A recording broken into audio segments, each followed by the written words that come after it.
മാനസ സരസിൻ്റെ തീരത്തു നിന്നോ ഗന്ധമാദനഗിരിയുടെ താഴ്വരക്കാട്ടിൽ നിന്നോ കാലത്തിൻ തനൂജകൾ ഋതുകന്യകൾ വന്നുലാളിച്ചു വളർത്തുന്ന പുഷ്പവാടിയിൽ നിന്നോ മാലമാലയായി മലർമലരായി വിരിയുന്ന മാനത്തെ ഗ്രഹതാരാ സഞ്ചയങ്ങളിൽ നിന്നോ തെന്നലിൻ ഹിമഗംഗാതരംഗങ്ങളിൽ ഒരു ധന്യസൗരഭം ചുറ്റുമൊഴുകിപ്പരക്കുന്നു.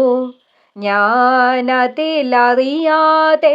മോഹത്തിൻ കടലാസു തോണിയുമിറക്കിക്കൊണ്ടിന്നലെ തുഴയുമ്പോൾ നാണിച്ചു മുഖം കുനിച്ചരികത്തിരിക്കുമെൻ നായികയുടെ മോഹമുഗ്ധമാം ശബ്ദം കേട്ടു.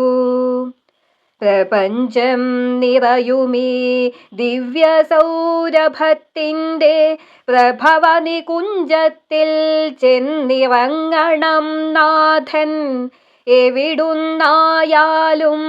ആ പൂവിറുത്തെനിക്കിന്നു തരണം, ശ്ലഥനീലവേണിയിൽ വാരിച്ചൂടാൻ.